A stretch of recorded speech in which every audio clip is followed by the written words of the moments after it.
मां करणी universe college द्वारा आयोजित चाणक्य मंथन 2023 का आयोजन केंद्र सरकार की नई शिक्षा पॉलिसी को कैसे एग्जीक्यूट किया जाए को लेकर रखा गया। इस दौरान शहर के कई स्कूल संचालक और प्रिंसिपल ने कार्यक्रम में शिरकत की और अपनी राय रखी। मां करणी कॉलेज के फाउंडर चेयरमैन अनूप सिंह शेखावत एवं विजय सिंह राठौर ने आए हुए सभी मेहमानों का अभिनंदन किया और धन्यवाद ज्ञापित किया।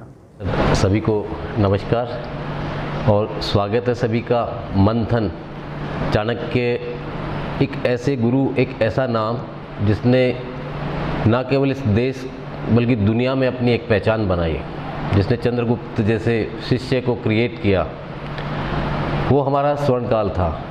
हम चाहते हैं पुनः ये स्वर्णकाल लौट कर आए। गुरु केवल अंधकार से प्रकाश की ओर ही नहीं लेकर आता, गुरु क्रिएट करता है बच्चे को। हमारे महाविद्यालय और विद्यालय में यही संकल्प रहता है और यही प्रयास रहता है कि हर बच्चा ना केवल अपने जीवन में कामयाब डॉक्टर, इंजीनियर, वकील या बिजनेसमैन या किसी भी तरह की गवर्नमेंट जॉब में सफल हो, बल्कि वो एक सच्चा और अच्छा इंसान बने, इस देश का एक सच्चा नागरिक बने, इस देश को कंट्रीब्यूट कर सके, इस समाज के काम आ सके। उस तरह का परिप्रेक्ष्य उन्हें देना हमारा मकसद रहता है।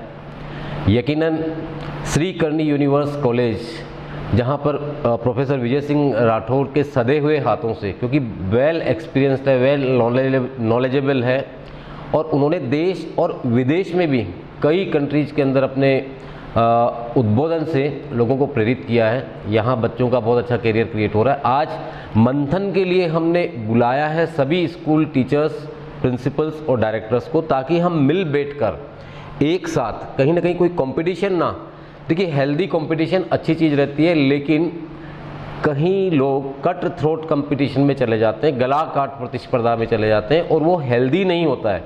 इसलिए हमारा प्रयास रहा कि हम सभी शैक्षणिक संस्थाओं के निदेशक महोदय को बुलाएं और उनके साथ में मिलकर विचार विमर्श करें कि कैसे हम आज की पीढ़ी को, आज के बच्चों को ज़्यादा प्रभावी इंसान बना सकते हैं, नागरिक बना सकते हैं, सफल और कामयाब व्यक्ति बना सकते हैं, ताकि वो परिवार के, समाज के और इस राष्ट्र के, इस मदर नेचर के, इस यूनिवर्स के काम आ सके। यही प्रयास रहता है। और मीडिया साथियों का बहुत बहुत आभार दिल से कि उन्होंने हमारा साथ दिया प्रेजेंस होकर। मैं विशेष रूप से साजवान साहब और शत्रुंजय सिंह जी का आभार प्रकट करना चाहता हूँ कि हमारे इस प्रोग्राम में वो सम्मिलित हुए। धन्यवाद जी। नमस्कार, मेरा नाम रतिका राठौर है, director of universe public school. और आज का जो आयोजन है श्री करणी यूनिवर्स कॉलेज में, ये बेसिकली चाणक्य मंथन 2023-24 आज का किया है आयोजन। इसमें सभी स्कूल्स के डायरेक्टर्स एंड प्रिंसिपल और टीचर्स के साथ में एक विचार विमर्श किया जाएगा कि जो न्यू एजुकेशन पॉलिसी है, ऑलरेडी हालांकि हम लोग स्कूल और कॉलेज दोनों में इस एजुकेशन पॉलिसी को हम इम्प्लीमेंट कर चुके हैं, ऑलमोस्ट हम उसी पे आधारित अपना जो भी करिकुलम है उसको फॉलो कर रहे हैं।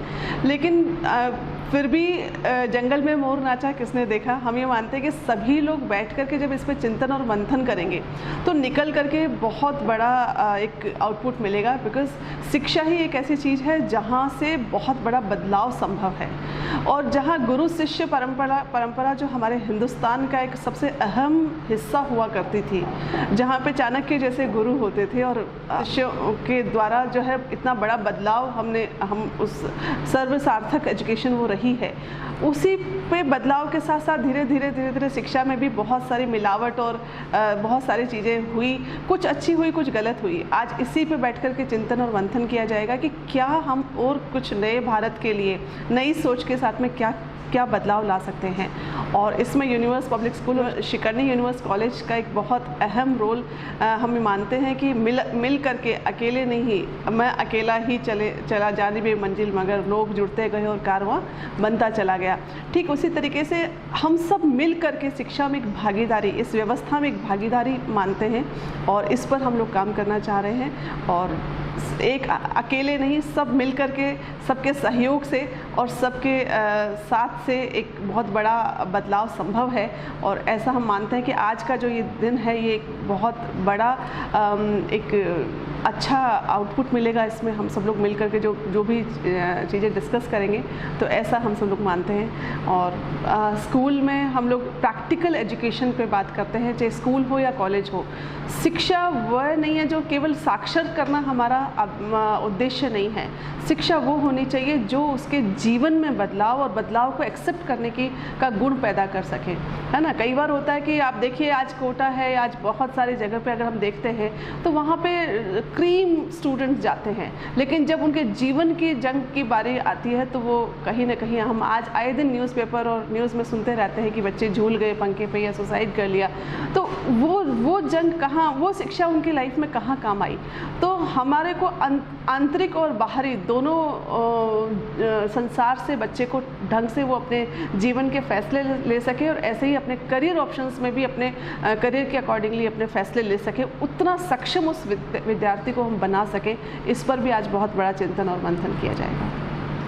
अभी नया सेशन स्टार्ट होने वाला है, जी क्या कहेंगे आप? नया सेशन बड़े उत्साह से हम लोग सभी लोग मेरे ख्याल से शायद कोविड काल ने एक नया तरीका सिखाया और उसके बाद में मेरे ख्याल से सभी शिक्षण संस्थाएं बहुत उत्साह से लगे हुए हैं। और उसी के साथ में न्यू शिक्षा जो एजुकेशन पॉलिसी है इसके ऊपर भी बहुत सारे जो है प्रैक्टिकल सिचुएशन, क्लासरूम्स और ट्रेनिंग्स और इस सब पे काम कर रहे हैं।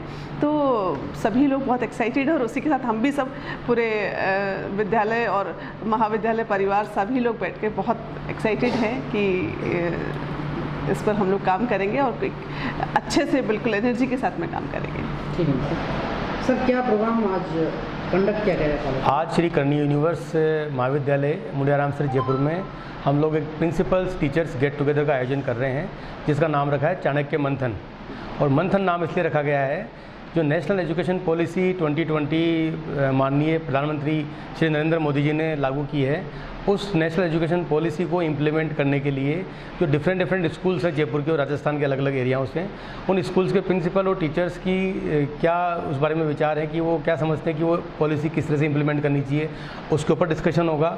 सभी प्रिंसिपल्स टीचर्स अपने विचार व्यक्त करेंगे। और यहाँ जो श्री करणी यूनिवर्स महाविद्यालय परिवार है वो ऑलरेडी उस नेशनल एजुकेशन पॉलिसी को पिछले 2 साल से इम्प्लीमेंट करके कोशिश कर रहा है कि जो महाविद्यालय में जो छात्र छात्राएँ आते हैं प्रवेश के लिए उनको BBA BCA जैसे प्रोफेशनल कोर्स करा के, उसके अलावा BA BSc BCom जैसे ट्रेडिशनल कोर्स करा के रोजगारमुखी शिक्षा की तरफ ध्यान दिया जाए। जो प्रधानमंत्री जी की सोच भी यही थी कि जो शिक्षा मिले वो रोजगारमुखी शिक्षा होनी चाहिए। रोजगारमुखी शिक्षा के लिए जो हम लोग कोशिश कर रहे हैं वो हम ये चाह रहे हैं कि भाई एक बच्चे का ओवरऑल डेवलपमेंट हो जिसमें कि न केवल एकेडमिक स्किल्स, वो एकेडमिक स्किल के साथ साथ सॉफ्ट स्किल्स पे ध्यान दिया जाए। और उससे भी बढ़िया चीज़ है industry and international exposure. National education policy में ध्यान दिया गया है इंटरनेशनल एक्सपोजर के ऊपर कि अगर भारतीय छात्र को इंटरनेशनल एक्सपोजर दिया जाए, जो कि श्री करणी यूनिवर्सिटी महाविद्यालय में भी हम लोग कोशिश कर रहे हैं कि इंटरनेशनल एक्सपोजर दिया जाए ताकि बच्चों को पता लगे कि ग्लोबल लेवल पे क्या नीड्स हैं और ग्लोबल लेवल के नीड्स को पूरा करने के लिए उनको अपने लोकल लेवल पे किस तरीके से अपनी पढ़ाई को सेट करना है ताकि वो अपने आप को socially responsible, technologically advance and global ready citizen के रूप में स्थापित कर सके। तो ये कोशिश हम लोग श्री करणी यूनिवर्सिटी महाविद्यालय में कर रहे हैं। सर, करणी कॉलेज जो प्रोग्राम कंडक्ट किया, जो एजुकेशन पॉलिसी पे आप 2-2.5 साल से काम कर रहे हैं, आपको क्या लगता है कि पॉलिसी कितनी कारगर है स्कूल एजुकेशन होने के लिए? आई थिंक ये पॉलिसी बहुत ही ज़्यादा कारगर है और इसको जो इसके रिफॉर्मेशंस हुए हैं उनकी डिमांड तो पिछले 10-12 साल से हो रही थी। और ये जो अपनी सरकार आई है नई वाली, इन्होंने आगे से ये एक इनिशिएटिव लिया, इस पॉलिसी को री इम्प्लीमेंट किया और पिछले 2 साल से ये लॉन्च तो हो चुकी है लेकिन इम्प्लीमेंटेशन के लिए UGC AICTE जो बड़ी बड़ी बॉडीज़ हैं हिंदुस्तान की वो भी लगी हुई हैं। और देखिए क्या होता है, गवर्नमेंट तो खाली इंस्ट्रक्शंस डायरेक्शंस आपको दे सकती है लेकिन उनको इम्प्लीमेंट करना, उनको इनिशिएट करना, वो सब हम सबकी कलेक्टिव जिम्मेदारी है। तो हम भी जो स्कूल कॉलेज के जो टीचर्स हैं या प्रिंसिपल्स हैं, हम इस जिम्मेदारी को समझते हुए ये विचार विमर्श कर रहे हैं कि भाई एक्चुअल में इस पॉलिसी की सारी जो बारीकियां समझें और समझने के बाद में इनके जो अच्छे पॉइंट्स हैं उनको हम लोग इम्प्लीमेंट कर सकें। सर, इस पॉलिसी के तहत काम कैसे होगा? मतलब क्या कोई क्लस्टर सिस्टम इसमें रखा गया है? इसमें क्या हो रहा है, बेसिकली गाइडलाइन तो UGC की तरफ से आएगी जो हम लोग कॉलेज वाले इसको इंप्लीमेंट करेंगे। उधर CBSE है जो RBSE है राजस्थान के अंदर, वो अपने हिसाब से गाइडलाइन को फॉलो करेंगे। और थोड़ा सा सिस्टम को चेंज किया गया, जो पहले 10+2 का सिस्टम था ना उसको थोड़ा चेंज किया गया है। उसके अलावा जो लोकल भाषाएँ हैं, जो सबसे बड़ी बात NEP की ये है कि जो आपकी लोकल भाषा है, कहते हैं कि वोकल फॉर लोकल, तो सिमिलरली एजुकेशन का मेन उद्देश्य होना चाहिए कि बच्चे को उसकी समझ आए, लैंग्वेज से मतलब नहीं है। तो बेसिकली अब तक क्या था कि इंग्लिश हर जगह इंग्लिश चल रहा था। अब भारत सरकार ने बोला अलग इंग्लिश नहीं है, जो लोकल लैंग्वेजेस हैं, हिंदी वाला हिंदी में पढ़ाएगा, कन्नड़ वाला कन्नड़ में पढ़ाएगा, हरियाणा वाला हरियाणवी में पढ़ाएगा, तो लोकल लैंग्वेजेस को लेकर के बच्चों को पढ़ाया जाए। दूसरा सबसे अच्छी बात नेशनल एजुकेशन पॉलिसी की ये है एग्जिट सिस्टम, कि मान लीजिए आपने फर्स्ट ईयर कर लिया, फर्स्ट ईयर के बाद में बच्चा पढ़ाई किसी कारण से कंटिन्यू नहीं कर पा रहा है तो अपना डिप्लोमा लेगा और वो एग्जिट हो जाएगा। सेकंड ईयर कर लिया, पोस्ट डिप्लोमा लेगा, एग्जिट हो जाएगा। थर्ड ईयर कर लिया पूरा तो उसको डिग्री मिल जाएगी पूरी। और इसी प्रकार 3+2 के बजाय 4 साल का UG-PG का कंबाइंड प्रोग्राम कर दिया गया है। ये सारी चीज़ें आ गई। उसके अलावा इंटरनेशनल एक्सपोजर है। तो ये सब चीज़ें ऐसी है कि जिनसे बच्चे पे एकेडमिक लोड कम मिलेगा और उसको एजुकेशन अच्छी मिल पाएगी और वो अपने आप को रोजगार के लिए तैयार कर सकेगा। और स्किल डेवलपमेंट पर जोर दिया गया है, सबसे बड़ी बात ये है। सर, करनी कॉलेज किस तरह से काम कर रहा है प्लेसमेंट फ्यूचर प्लानिंग के लिए? और इस करनी कॉलेज तो पिछले 12 वर्षों से इस क्षेत्र में लगा हुआ है। और करनी यूनिवर्स कॉलेज में हम लोग क्या कर रहे हैं, जो हमारा जो एक एजुकेशन का तरीका है उसमें हमने 2 मॉडल लिए हैं। एक तो लिया है help, holistic education learning process, जैसा कि आप सामने देख सकते हैं ये हेल्प मॉडल है। ये हेल्प मॉडल डिपेंड करता है 4 पिलर्स के ऊपर, कि there are 4 pillars required to make the student capable of taking the employment. First is academic skills, की पढ़ाई अच्छी होनी चाहिए। सेकंड सॉफ्ट स्किल्स, पढ़ने के साथ साथ उसकी कम्युनिकेशन स्किल्स भी बढ़िया होनी चाहिए। थर्ड है इंडस्ट्री एंड इंटरनेशनल एक्सपोजर, बच्चे को ये पता हो कि पढ़ाई करने के बाद जिन कंपनीज़ में जिस रियल लाइफ दुनिया में वो जाने वाला है वहाँ पे क्या सिनेरियो है, वो एक्सपोजर भी उसको कॉलेज लाइफ में दे दिया जाए। और फोर्थ एंड सबसे इंपॉर्टेंट है प्रॉब्लम सॉल्विंग एटीट्यूड, यानी कि बच्चे में अगर प्रॉब्लम सॉल्विंग एटीट्यूड होगा, जो कि हम प्रोजेक्ट्स के थ्रू, एक्टिविटीज़ के थ्रू, डिफरेंट इवेंट्स के थ्रू आउट द 3 इयर्स बच्चे की तैयारी कराएंगे, तो उससे बच्चा अपने आप को सेटल कर पाएगा किसी भी एम्प्लॉयमेंट के लिए। क्या कोई मैसेज आप देना चाहेंगे सर अभी मैसेज बच्चों के लिए, स्टूडेंट्स के लिए, कि करनी कॉलेज अगर कोई एडमिशन लेता है तो क्या उसके लिए? देखिए, मैसेज हमारी तरफ से यही है कि आज आपकी जो 12th तक की एजुकेशन थी वो एक तरह से मकान की नींव थी। अब 12th के बाद की जो एजुकेशन है वो आपकी मकान की बिल्डिंग तैयार हो रही है, और बिल्डिंग को आप ढंग से तैयार कीजिए। इन 4 पिलर्स को बिल्डिंग में लेके चलिए, academic skill, soft skill, industry exposure, international exposure and problem solving attitude. अगर आप इन 4 की तैयारी करेंगे तो बच्चों आपका भविष्य उज्ज्वल ही उज्ज्वल है, कहीं कोई दिक्कत नहीं आने वाली। और हमारी शुभकामनाएं आपके साथ में। श्री करनी यूनिवर्स कॉलेज परिवार आपके हमेशा साथ रहेगा।